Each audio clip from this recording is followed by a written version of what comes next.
course I did have regrets. I'm 63 years old. Is it too late to realize this now? After all these years, I only just now realize that my family never truly respected me. Have I wasted too much time? But then again, why should that be the case? Isn't it always better late than never? My 64-year-old husband and his so-called first love, a woman of 59, don't seem to feel old at all. They live carefree and bold lives, even planning to embark on another passionate love affair. That thought brought back the moment I caught them in their lie. I had just reached the hospital entrance when I saw Franklin gently holding the hand of his so-called cousin, Evelyn. His voice, soft and tender, sent a chill down my spine. "Evelyn, darling, you need to take care of that injury. Once you're out of here, we'll head home together. Margot will continue looking after you. I'm sure you're pleased with her as your housekeeper." Evelyn smiled, her voice light. "You're so kind. I don't know what I'd do without you. This fall really made me realize I'm getting old." Franklin chuckled, teasing. "So you're admitting you're getting old? Didn't you just say you'd go hiking with me once you're better?" "Of course," she replied with a grin. "I couldn't break our promise." The other people in the room watched, their faces full of envy. "This couple is so sweet. Their bond is really something." Franklin spoke again, his tone soft and sentimental. "She was my first love when I was young. Oh my, how romantic. You two really are a match made in heaven." They exchanged a smile. No explanations, no corrections. No one knew the truth. They weren't even a couple. I stood frozen at the doorway, my hand trembling so much I nearly dropped the insulated lunchbox. Inside it was the soup I had spent the entire morning preparing. A light, nourishing meal specially made for a patient. Franklin had always been brief and to the point in his messages. But ever since his so-called cousin was hospitalized, he'd been sending me long, drawn-out voice notes every single day, telling me exactly how to cook, how long to simmer, what ingredients to use, insisting that I make a soup that was both nourishing and delicious. Meanwhile, I was running back and forth, taking care of things at the hospital, then rushing home to look after the rest of the family. I barely had a moment to close my eyes. And yet, it turned out she wasn't a cousin at all. I was still standing at the doorway in a daze when I heard someone inside the room say, "Sir, the caregiver you hired is really impressive, so thoughtful and professional. I've been swamped at work lately and need someone to help take care of my father. Could you share her contact information?" Franklin froze for a split second, then gave a vague, dismissive answer, carefully dodging the question. And just like that, I felt a cold wave rise in my chest. He didn't even try to correct the misunderstanding. To protect the dignity of his beloved first love, he was perfectly willing to let me, his wife, be mistaken for a hired housekeeper. A rush of anger surged through me. I nearly stormed in and ripped both of them apart with every word I'd been swallowing for days. But then, out of the corner of my eye, I caught a glimpse of my reflection in the mirror at the end of the hallway.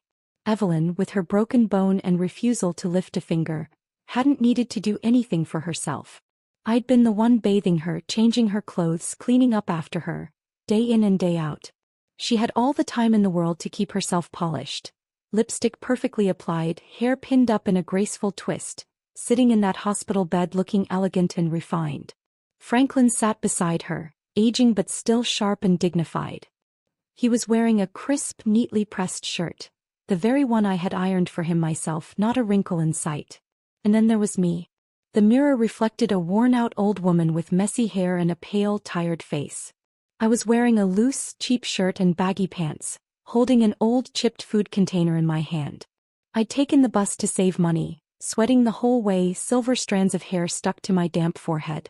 I looked nothing short of pitiful.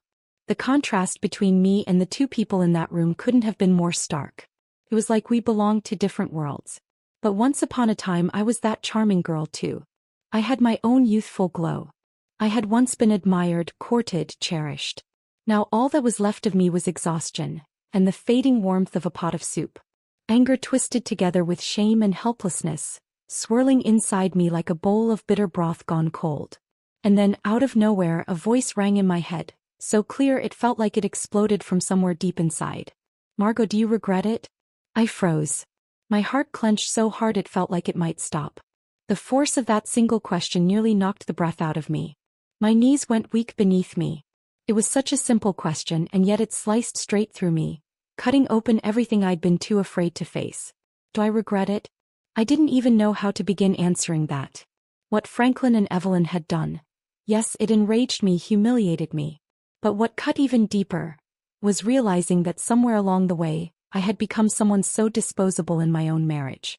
When I walked into my son Nathan's house, my palms were still damp as if I had just woken up from a nightmare. As soon as I opened the door, my little grandson Miles rushed up to me, tugging at my hand and shouting, "Grandma, I'm hungry." The sound jolted me back to reality.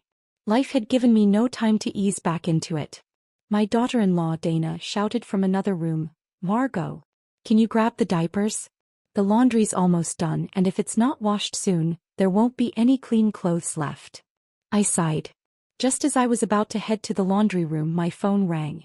The old, lagging phone took its time to connect, but as soon as it did, Franklin's familiar, calm voice came through. "I just got back from my business trip and I'm at the hospital. Why haven't you brought over dinner yet?" I froze. I forgot. I'm still at Nathan's helping out. They haven't finished the laundry, the dishes aren't done, and Miles has painted all over the place. I still need to clean up. "I get it," he interrupted me, his voice still gentle, but I could tell he was starting to lose patience. "Don't waste time with the unnecessary details. If you told me earlier you couldn't come, I could have arranged things differently. Evelyn still needs care. She can't go without meals. Finish up there and get over here when you can." I stared at the phone in my hand, its call still active. A bitter smile tugged at my lips. Miles was still clinging to me, demanding that I take him to get a hamburger. Dana was shouting from the bedroom, asking me to change the sheets. The whole house was so loud it felt like I couldn't breathe. I stood in the kitchen doorway and suddenly a thought sprang up in my mind, like a voice bouncing back from the deepest part of me. "Margot, have you noticed? They never ask if you're hungry, if you're tired. They're just always taking from you. Asking you to cook, wash clothes, take care of the kids, taking all your time, energy, and patience. Maybe it's time you asked yourself, have they always been like this, or did you at some point silently allow it to happen?" I stood there, rooted to the spot. My heart began to ache and my eyes started to sting. When did I start confusing being needed with being loved? When did I stop asking myself what I wanted and only care about whether others needed me? I murmured softly to myself, as if finally willing to admit what had been in my heart all along. Maybe it started when I was young. Since I was little, I was taught that girls should be obedient, listen to their parents, then listen to their husbands when they're married. What they wanted I gave. I never said no. Memories flooded back like a rising tide. I still remember the year Franklin and I got engaged. He held my hand and said, "I'm heading off to college. This home will depend on you now." My parents said the same thing. "Your brother's still in high school and we need money for his tuition. We can't afford to send you to college too. You should let that go." So I gave up my college acceptance letter and left everything behind. Even before we were married, I began taking care of Franklin's parents, treating them like my own, honoring them with the same devotion I gave my own family. Later, Franklin graduated from college and we got married. He landed a job teaching at a university, but his ambitions were bigger than just being an ordinary professor. I took a job at a local diner and even thought about enrolling in night classes to improve myself. But he dismissed it immediately.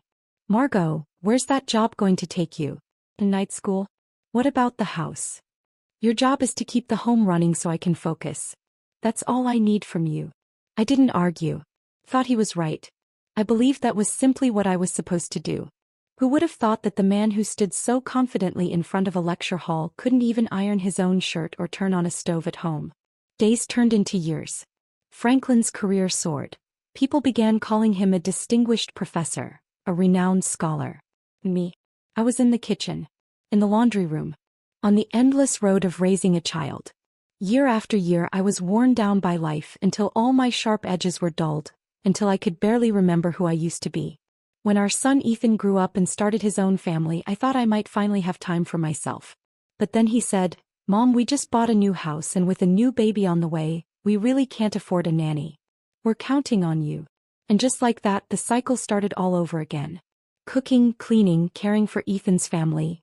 It all became part of my life as if it had always been written that way. The days blurred together. Then a thought crossed my mind. A nanny, a cook, a postpartum caregiver. Just one of those jobs would cost thousands a month. But I'm the wife, the mother, the grandmother. I do it all and no one has ever paid me a dime. Worse still, they've never even thanked me. They've come to believe it's simply what I'm supposed to do. That it's my duty. That it's natural. Something tightened in my chest, a heaviness I couldn't shake.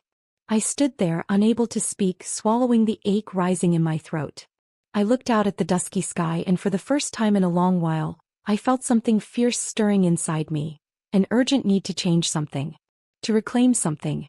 Because if I didn't stand up now, the next 20 years would be just like the last. Drained, dismissed, invisible.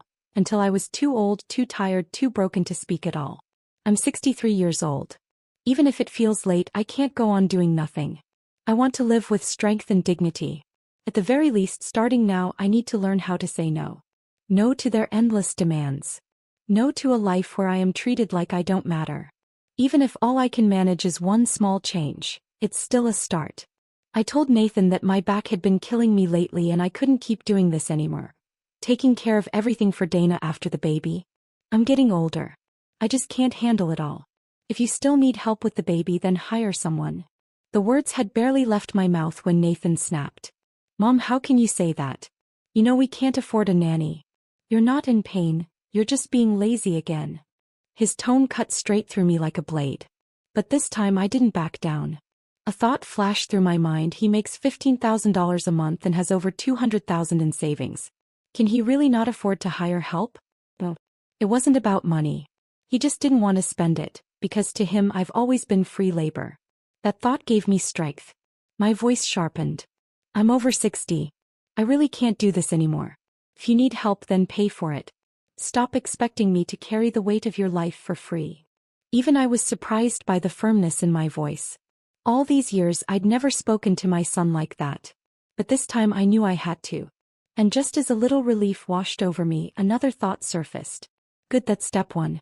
Now tell me, are you really going to keep pretending everything's fine and keep serving your husband's first love like nothing ever happened? That scene at the hospital flashed back in my mind and a sharp pain shot through my chest. I shook my head softly. No. I won't. Not because of love or unforgettable past or any of those outdated sentimental words. But because of dignity. I refused to let myself be treated like this anymore. I picked up the food container and went to the hospital one last time. Franklin wasn't in the room. Evelyn was chatting with a nurse, telling grand stories about her glory days performing with an orchestra overseas. When she saw me walk in, she offered a casual little smile. Margot, could you wash my towel for me? And this mattress is way too firm. Could you go pick up a cushion while you're out? She always called me Margot. Never Mrs. Whitmore. I hadn't thought much of it before, but looking back now, her tone always carried the same condescension those wealthy women used when bossing around their hired help. I didn't respond.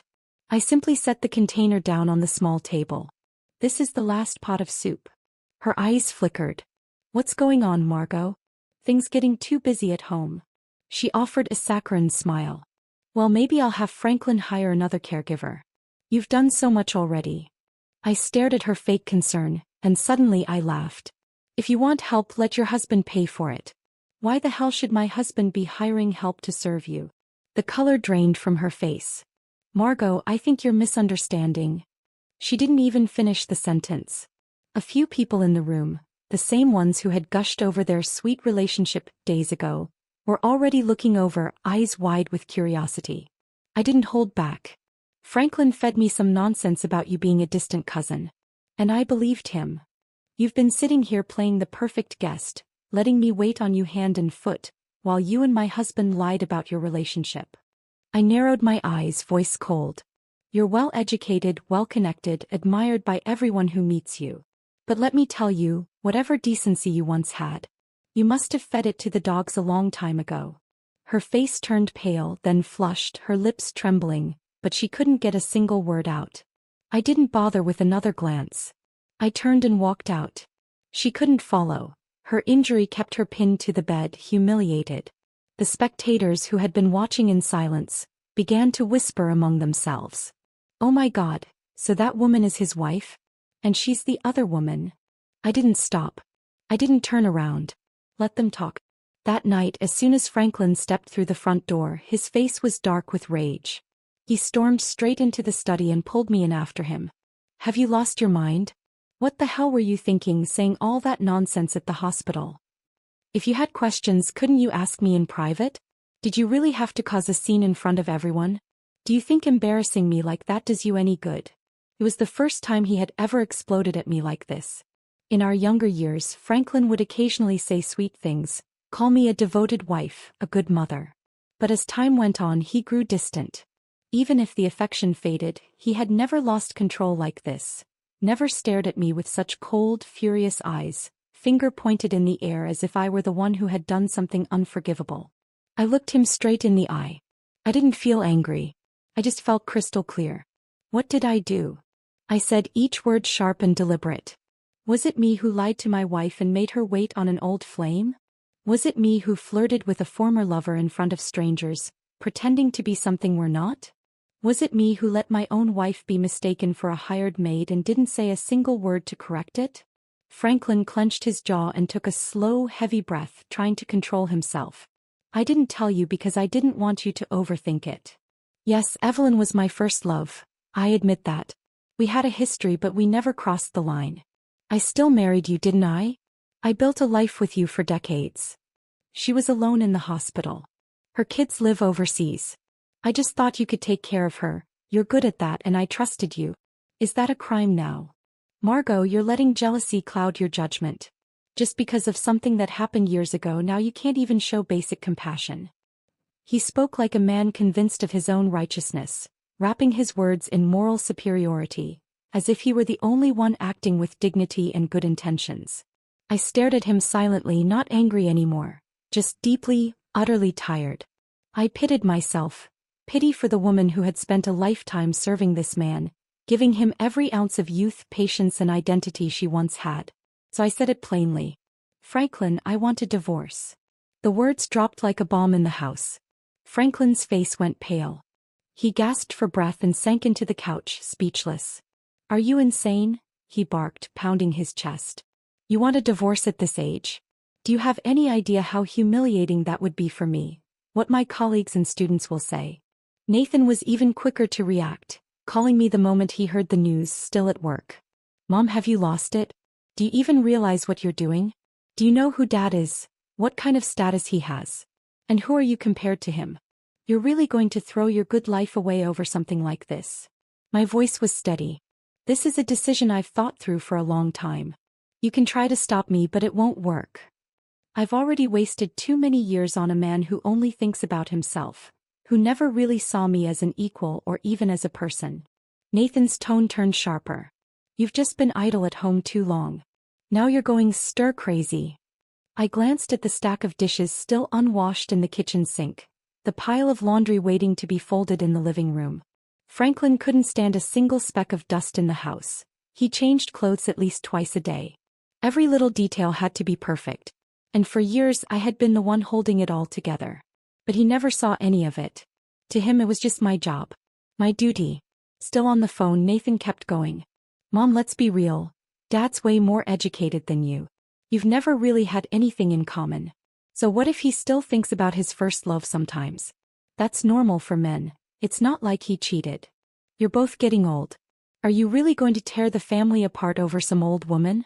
Don't you think that's embarrassing? My voice turned cold. So you think it's acceptable for your father to lie to me, just to make me care for Evelyn? That's not really lying, Mom. You're overreacting. What's the big deal? Bringing her some food, lending a hand. It's not like you haven't done this kind of thing before. Why are you being so dramatic? The moment he said the word dramatic, it felt like a cold needle pierced straight into my heart. Suddenly, a memory surfaced. My son when he was just a little boy. Back then, Franklin was always busy with work and I was the one who raised him day in and day out. He used to call me Mommy in his soft, tender voice and say, Mom, you work so hard every day. When I grow up, I'll make sure you don't have to work so hard anymore. But now, grown up and full of self-righteousness, he couldn't even imagine that one day he'd look me in the eye, because of his father's mistress, and say, Stop being so dramatic. I let out a bitter laugh and ended the call. I made up my mind. I was leaving this house and I was going to start living on my own.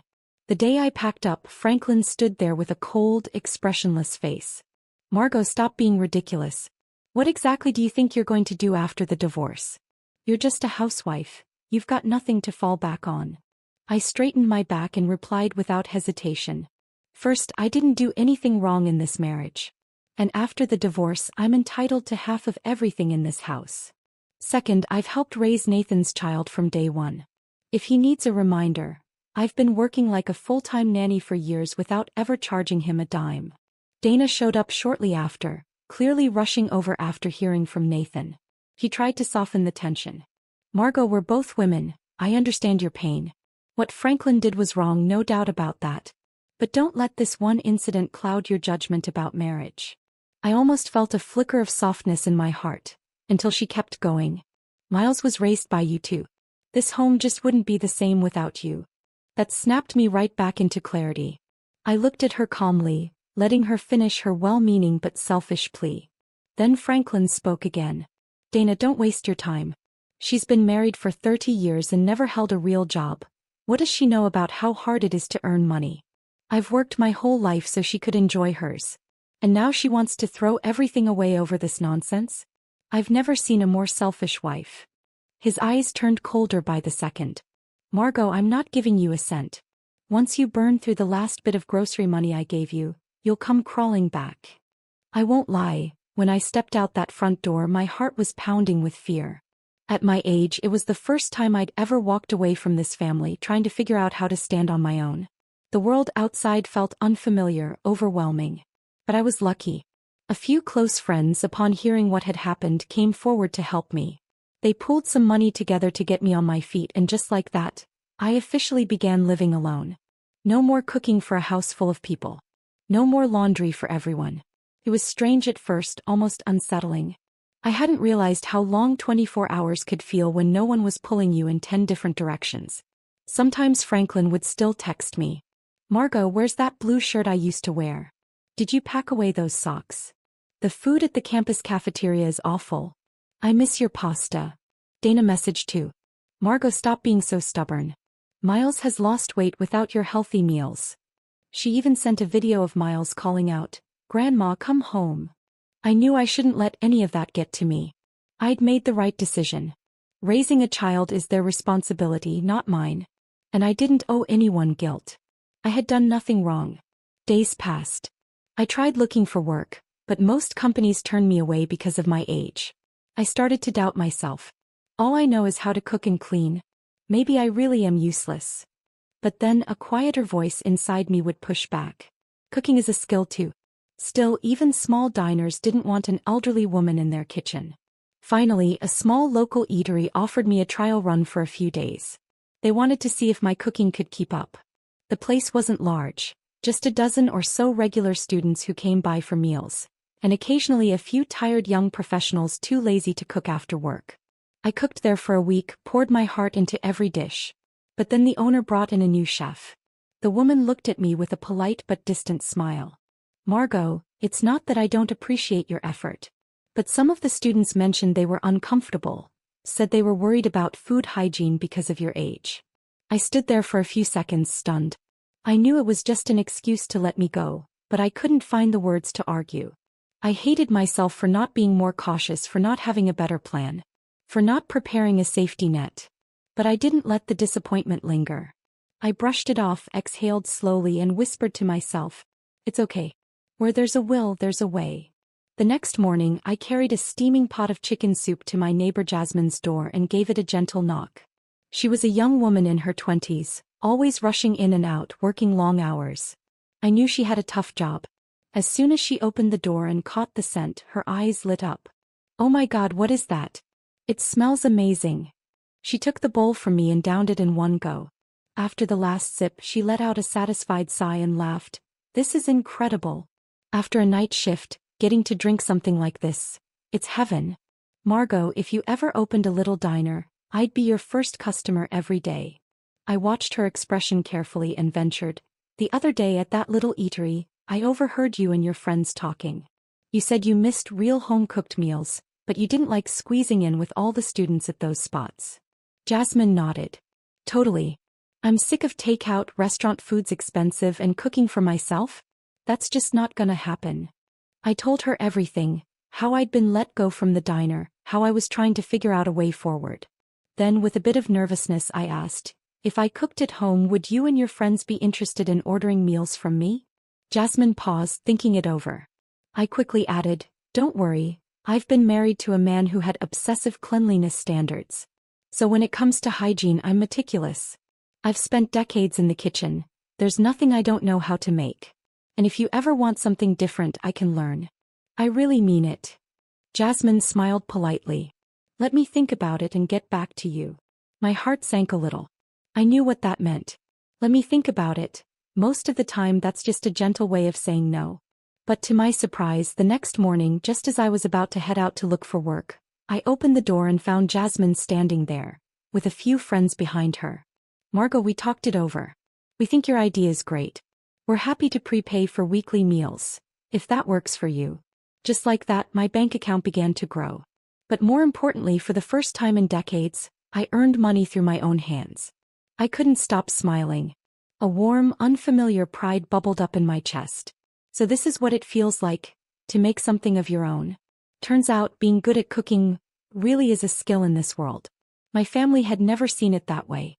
To them, it was just something I was supposed to do. Nothing more. Nothing special.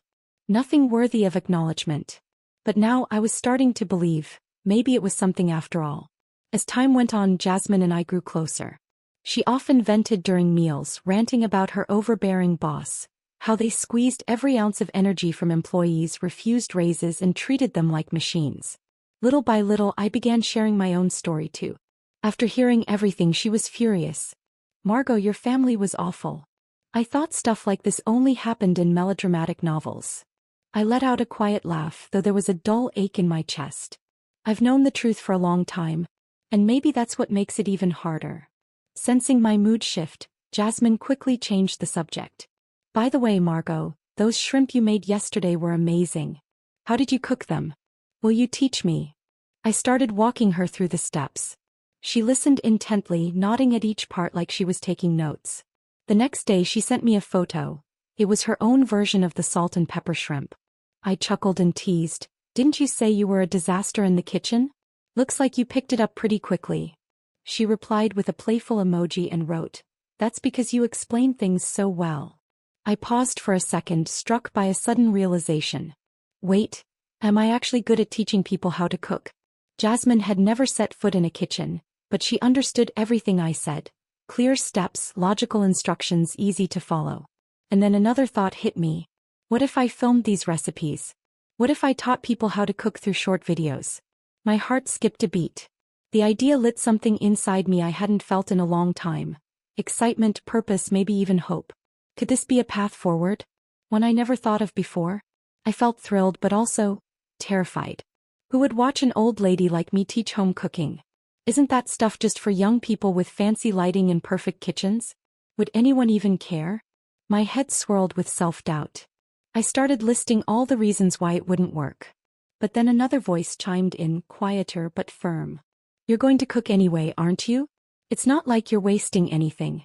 Just a bit of time and effort. And what if someone actually likes your cooking style? What if it grows into something more? Paid orders, maybe even a little ad money." A more practical thought surfaced. Even if it flops and no one watches, the worst-case scenario is I go back and admit I failed. But right after, I clenched my jaw and said out loud, almost defiantly, "Why should I admit failure? I haven't done anything wrong." And I realized, I wasn't saying it for anyone else. I was saying it for me. Because my entire life, from childhood to old age, no one had ever encouraged me to try something new. No one had ever told me I could carve my own path, that I was allowed to dream beyond the kitchen sink. I thought of Franklin. The truth was, even in our early years of marriage, I'd sensed Evelyn's presence in his life. But by then we were already living together, already building a home. I tried to reach into his world once. I remember the time he was away on a business trip. I walked into his study and picked out a few of his books, hoping I could understand them, hoping we could have something to talk about. When he came back, he looked at me with that cold, distant gaze. "You went into my study?" he asked. There was something sharp in his voice. I laughed awkwardly, trying to lighten the mood. "I just borrowed a few books. I wanted to see what you're interested in. Maybe we could talk about them." He narrowed his eyes. "You want to talk about Nietzsche? Do you even understand any of it?" I smiled sheepishly. Not really, but maybe you could teach me? He shook his head with a smirk. Margot, that stuff isn't for you. You wouldn't get it.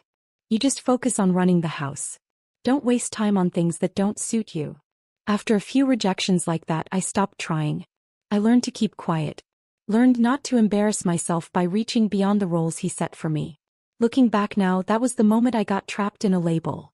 A life defined by kitchens and laundry rooms. A life I stayed stuck in for decades. I started researching how to film videos, how to edit footage, how to create something people would actually want to watch. A week later, I signed up for a TikTok account and named it Margot's Kitchen. Then I uploaded my very first video. In front of the camera, I was clearly nervous. My voice even wavered a little as I said, "Hi everyone, I'm Margot. Today I'm going to show you how to make a light, comforting vegetable soup, and share a few tips on how to make pork ribs tender and flavorful." I filmed the entire cooking process, walking through each step and explaining the little techniques I'd picked up over decades in the kitchen. When I posted the video, I didn't expect much. And sure enough, there were no surprises. Views trickled in slowly. Most of the likes and comments were from Jasmine and her group of friends. I was a little disappointed, though I couldn't say I was surprised. The platform is full of beautiful young people. Flashy edits, snappy jokes, trendy background music. Who would spend more than a few seconds watching an old woman like me boil soup? But a few days later, I opened the app and noticed something different. New comments had popped up beneath the video. "Mom, are you kidding? Who wants to watch a wrinkled old lady cook? Mom, if you've got this much free time, why aren't you home helping with the grandkids instead?" My hands trembled with anger. It wasn't hard to guess where these came from. I asked Jasmine, and sure enough, since I'd used my personal phone number to register, TikTok had automatically synced my contacts and recommended the account to people in my address book. She quickly helped me disable the sync feature and patted my shoulder. "Don't take it to heart, Margot. Everyone starts from zero. You've got the cooking down. That's not the issue. You just need to keep working on the content. Watch how other creators in the same niche shoot and edit. Let's learn together, one step at a time." Her words genuinely moved me, and they reignited a small spark of confidence. I whispered to myself, "This time I'm not giving up so easily." This was the first time in my life I was working toward something entirely for myself. I wouldn't let a few cruel comments crush me. I was going to see it through. From that day forward, aside from cooking for my little group of regulars, I spent almost every spare moment learning. I studied how to make my videos more dynamic, how to edit them more cleanly, which shots were unnecessary and which angles captured the food best. I joined a few online creator groups, mostly made up of young people. But instead of mocking me for being in my 60s, many of them encouraged me. "You're amazing," one person said. "You work harder than most of us."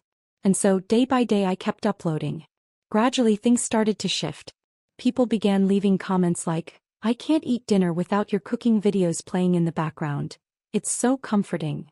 Others messaged me directly, asking how to make beef stew with potatoes, or how to stir-fry vegetables so they stay crisp. Before I knew it, I had a few thousand followers. And they started calling me something that made my heart warm, Grandma Margot. For the first time in my life, I felt a kind of confidence I'd never known. Not because someone handed it to me, but because I built it. One video, one recipe, one hard-earned step at a time. It was that day when Franklin showed up at my door. The moment he stepped inside, his eyes scanned the room with a clear, unspoken disdain. He saw my phone stand on the kitchen counter, the camera light set up, and raised an eyebrow, muttering, "I thought Nathan was joking, but I see you really are doing this stuff now." I responded coolly, "If young people can do it, why can't I?" His lips curled into that familiar sneer I had known for years. "A short video creator? Are you serious, Margot? Do you even understand how this works?"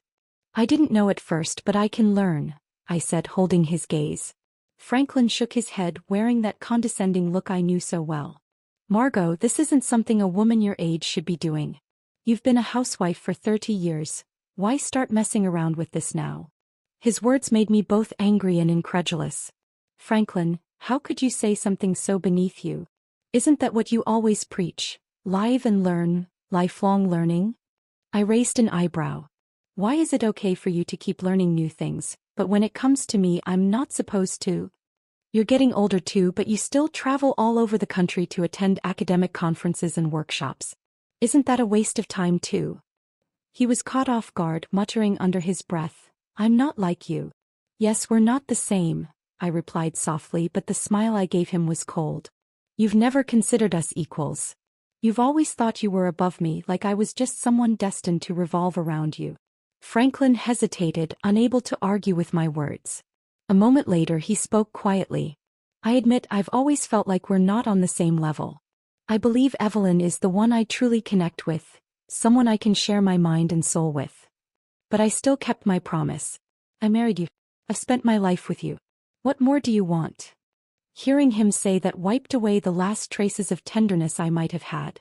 I looked at the man who had been with me for 30 years, my tone laced with bitterness. You want me to be grateful that you married me? You think I should just willingly waste my life on you, on your family, in the kitchen and doing chores? You never thought my sacrifices deserved respect. You only saw me as a clueless housewife, someone who wasn't supposed to learn, wasn't supposed to get better, wasn't supposed to live for myself. I had never spoken so openly to him before, never pierced through his ego with such bluntness. Franklin's face turned from pale to flushed, struggling to find the words. I stood there, but in my mind a line I had read long ago echoed in my mind. You can't take away a woman's wings and then blame her for not flying. I couldn't remember where I had read it. Maybe it was a line from a book I had secretly browsed through. But this time I finally understood its full meaning. Franklin, you are the one who's been terribly wrong. You can't fill my life with pots and pans, then stand on some moral high ground, laughing at me for not understanding the poetry and vastness of the world. That day Franklin left my house with a face as dark as thunder. The very next morning, a courier arrived with the signed divorce papers. I laughed and sincerely praised him. Well, it's about time. You finally came to your senses. Now he could dive into his so-called great romance with Evelyn, out in the open without the burden of pretending. But Franklin just shot back coldly. Nathan was right.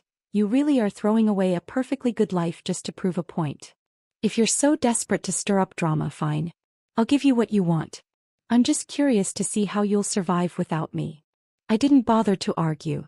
Not long after, Dana called me, her voice laced with complaint. Margot, can you believe this? Franklin actually brought Evelyn home to live with him, bold as ever, not even trying to hide it. Turns out, Evelyn had just finalized her own divorce before returning to the country. Over the years, Franklin had raked in plenty of income from speaking engagements and seminars. When we divorced, I received my rightful share of the marital assets. But the moment the money hit my account, Nathan and Dana started finding all kinds of ways to ask me for it, always under the guise of doing it for Miles. I didn't sugarcoat my response. You're his parents. Raising your child is your responsibility. If your lifestyle exceeds your means, maybe it's time to stop pretending you can afford it. Nathan immediately lashed out, calling me selfish, accusing me of not acting like a mother at all. But once Evelyn moved in, his tone changed overnight. At first he was anxious, worried Evelyn might be there to stake a claim on the inheritance. But when she started throwing money around, buying gifts, signing Miles up for expensive extracurricular classes, even teaching him violin herself, Nathan's attitude flipped instantly. Suddenly he was all smiles and good manners. He even had the nerve to take a jab at me. Mom, look at Evelyn. She's not even my real mother and she's more generous than you. No wonder Dad would rather be with her. I gave him a cold smile. You're just like your father, entitled and ungrateful. I only hope Miles doesn't grow up to be just as selfish and spineless. A few days later, Nathan pulled out the very same TikTok account he'd once used to mock me and uploaded a new video. The screen showed a golden sunset pouring into the living room.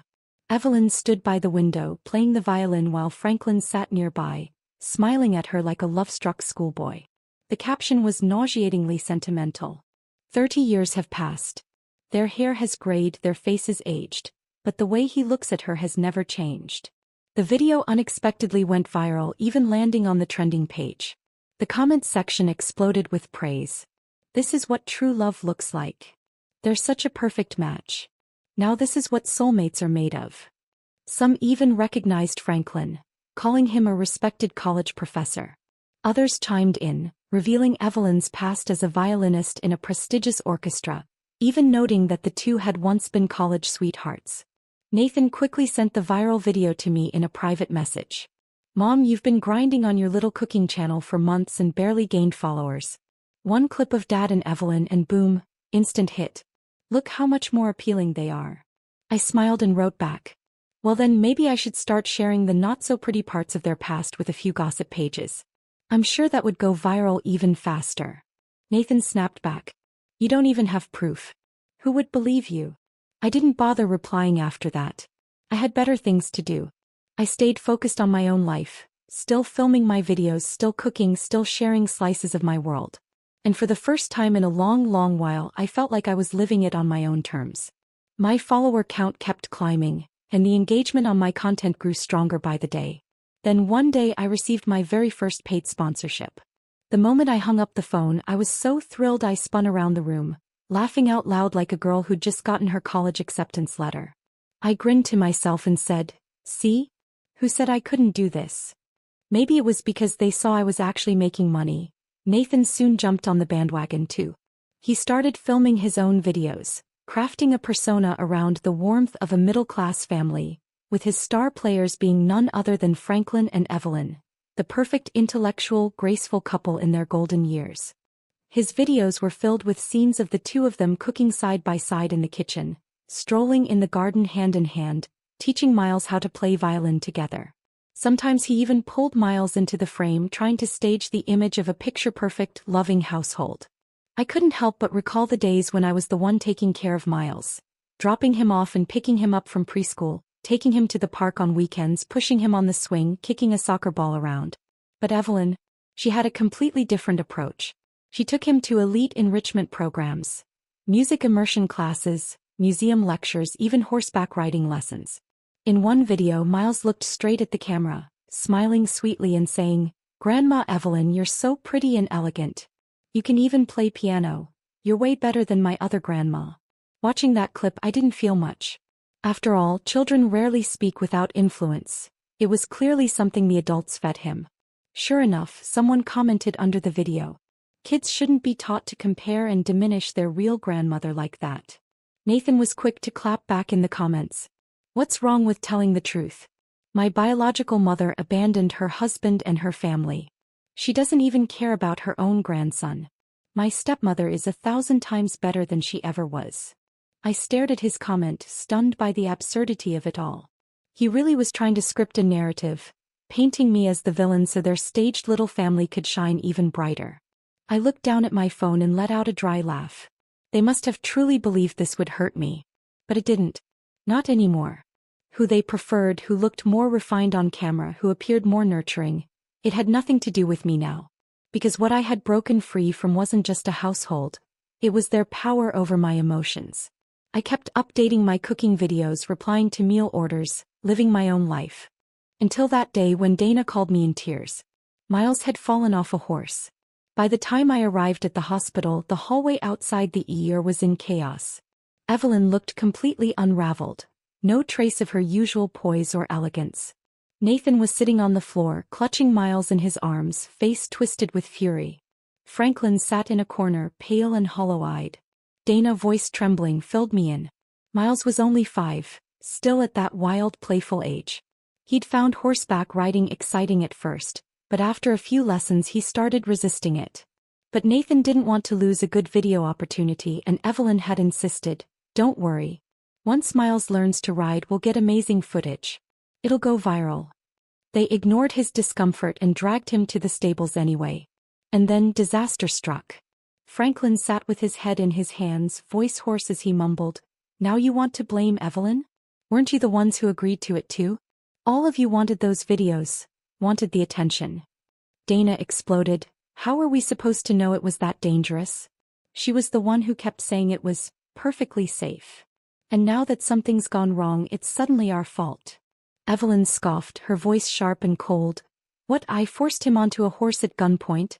I paid for the lessons and the riding school had safety protocols. He took off his harness himself. How is that my fault?" Then she added with a sneer, "This kind of nonsense happens when a kid is raised by an uneducated woman." Franklin froze. For a second, it was as if he'd heard Evelyn's true voice for the first time. I stepped into the hospital room, checked on Miles's condition, then gently comforted Dana. Franklin looked at me, lips parted as if he wanted to say something, but no words came out. Evelyn had regained some composure by then. She gave me a cold glance and said, "What, you came here to gloat? Don't bother. I've got money. I'll cover all of Miles's medical bills. You people can stop bothering me." A few days later, Dana told me that Evelyn had secretly given Nathan a sum of compensation money, and Franklin had moved out with her. I went back home, sat in the kitchen chopping vegetables, and turned on a podcast. The episode happened to be about a woman starting her life over after a divorce. The host read a line aloud. "After I left, my ex-husband faced his karma and realized that his first love wasn't as perfect as he'd thought. He regretted it deeply." I couldn't help but laugh. Sounds a lot like my own life. I knew it was just a story, but sometimes, life really does mirror fiction. The reality, however, was different. Franklin was a university professor, and Evelyn had been a renowned violinist in a well-known orchestra. No matter how much they shook up their lives, they would still be fine. There was no dramatic, heart-wrenching finale here, just the quiet, helpless humdrum of life and restraint. All I could do was one thing: make my own life better one step at a time. I half-joked to myself, if I were the heroine of a novel, shouldn't some miracle plot twist happen now? I let out a bitter laugh. Those plots only existed in books. Life wasn't filled with coincidences or sudden windfalls. No one was going to hand me a happy ending on a silver platter. But then something unexpected happened. The very next day I logged into TikTok and saw my follower count had skyrocketed by over 100,000. At first I thought the system was glitching, but when I opened the notifications I saw what was happening. A new video had surfaced online, exposing Franklin and Evelyn's relationship in a way I hadn't expected. The video started with a clearly provocative tone from the host. "You think this is a sweet romantic love story? Well, the truth is even more dramatic than you could imagine." Then it cut to footage from the hospital that day. Franklin and Evelyn having a cozy conversation, admitting they were each other's first loves. And then, it cut to the moment I had exposed their true relationship. The comment section immediately exploded. "So this lady has been deceived by her husband, made to act as a free maid all these years? How cruel. These two used her like a servant. How shameless. From start to finish, the original wife has been stepped on. If it were me, I'd have gone mad." Of course, there were opposing views too. Let's be honest, the first wife is pretty average. If it were me, I'd choose the graceful violinist too. But these comments were quickly shut down by others. So being average means you should be abandoned? What kind of morals do you have? I hope your dad gets a second spring too. Let's see if you'll cheer him on then. The internet's emotions surged like a tidal wave. Jasmine didn't stay silent either. She commented in the section, "Margot is doing great now. If you want to see more of her life, go follow her account Margot's Kitchen." I watched my follower count climb faster than I could believe. I didn't know how the video had spread, but I knew this viral moment wasn't just luck. It was the result of every video I had posted, every update I had maintained, every bit of effort that had built up over time, igniting this opportunity. I also knew this kind of heat would fade eventually. What would stay, though, were the people who genuinely appreciated me. I told myself, buzz can come and go, but what I can do is keep making great content and stay grounded. I started working harder on my videos, improving my editing skills, researching trending topics, and analyzing what my audience liked. I shared everything I had learned over the years in the kitchen, explaining every little trick with clarity and detail. What used to be viewers who occasionally glanced, now became my loyal followers. They left messages like, "My mom cried watching your videos. She said she wished she had lived for herself at least once." And someone else wrote, "What I love isn't just your recipes, it's your resilient spirit." For the first time I felt like I was truly living for myself. My life kept getting better little by little, while Franklin and Evelyn became the targets of public scorn. The illusion of their so-called soulmate romance collapsed entirely. They became a laughingstock across social media, their carefully crafted image unraveling faster than they could contain it. Not long after, the two of them came barging into my home, faces flushed with fury. "Margot," Evelyn snapped, her voice sharp and shaking with anger, "you're feeding off our misery, milking our pain for your own gain." Franklin chimed in, bitter and accusatory. "You're eating off the drama, like a vulture." I stood at the doorway and let out a cold laugh. What did I do? I didn't film those videos. I didn't leak your little love story. I didn't manipulate public opinion. If you want someone to blame, try blaming your own filthy past. And even if none of this had gone viral, my channel would still be standing, because I built it one step at a time. My voice was calm, unwavering. If you choose to do shameful things, then you better be ready to face the day they're exposed. Those were words I spoke in passing just to defend myself. But as it turned out, they were prophetic. The scandal kept snowballing. Franklin's university couldn't ignore the growing backlash. Academic institutions care more than anything about reputation and public perception. The administration swiftly pulled him off the lecturing roster, giving him a polite excuse, a temporary leave of absence. Some of the more outraged netizens went further, bombarding the school with emails and protest messages. Franklin, a man who had spent his entire career basking in admiration, wasn't used to humiliation. He couldn't bear it. Soon after, he resigned. Nathan's account also completely tanked. Without the romantic glow of Franklin and Evelyn or the gimmicky horseback riding scenes with Miles, no one cared anymore. He quietly deleted the account. But worse was yet to come. Miles was left with a lasting injury from the fall. Dana wanted to take him overseas for specialized rehabilitation. The costs were astronomical.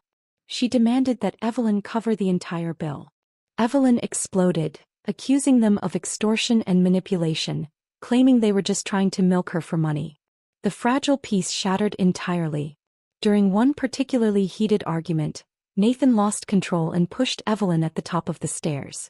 She tumbled down. The doctor later said Evelyn had underlying health conditions, and her previous fracture hadn't fully healed. This new injury would require a long and difficult recovery. When I saw Franklin again, I barely recognized him. The man who used to stand proud in his tailored suits, commanding lecture halls with confidence, now wore a wrinkled shirt and walked the hospital corridors, hunched and haggard, pushing a wheelchair with a frail Evelyn slumped in it. When he saw me, something in him crumbled. His lips quivered as he spoke, voice thin and broken. "Seeing us like this, does it make you feel satisfied?" I shook my head. "Franklin, I don't hate you anymore. To be honest, I don't care what happens to you. Your life has nothing to do with mine anymore." He froze, staring at me, his eyes bloodshot and hollow. "Margot, I made a mistake. I really did. I was blinded. I chased after the things I thought I missed in my youth, and in doing so, I destroyed the one person who stood by me for decades. You were always there, and I never appreciated it. Margot, do you think maybe we could?" "No," I said firmly, cutting him off. "You're not here because you've truly reflected. You're here because the life you chose has fallen apart, and now you miss the comfort you once took for granted. What eats at you isn't love. It's bitterness that I ended up living better than you did. Franklin, you made your choices. Whatever consequences they bring, you're the one who has to carry them. As for us, we're done." I gave him a faint smile, my voice quiet but resolute. "Goodbye. I wish you well. God bless." And with that, I turned and walked away. I never thought of myself as noble. I just finally learned how not to live a life of self-sacrifice. When I stepped out that door, there was no hatred left in me, no pain, only peace. I knew without a doubt that I had truly finally let go. In the third year of being a food content creator, my channel, Margot's Kitchen, finally hit 1 million followers. What started as a little home cooking series I filmed just for fun had somehow grown into something many people now call their daily source of comfort. More and more young people began pouring into the comments and private messages, sharing their work stress, family conflicts, emotional breakdowns. They told me I felt like their internet grandma. Some said the first thing they did after getting home from work was turn on one of my videos, just to hear me explain how to simmer a pot of soup or stir-fry a dish. To them, that bubbling pot in my kitchen was the only warmth left in their chaotic lives. I used to believe that life at this age was supposed to slow down, fade into silence one day at a time. But I never imagined that mine would start blooming in these very years. The sense of fulfillment didn't come from applause or follower counts. It came from learning what it meant to finally live for myself. Of course, I know life doesn't come with permanent spotlights and no one is guaranteed a constant source of support. This journey wasn't handed to me by someone else. It wasn't the grace of fate. It was just me, pushing myself to take that first step when everything felt darkest.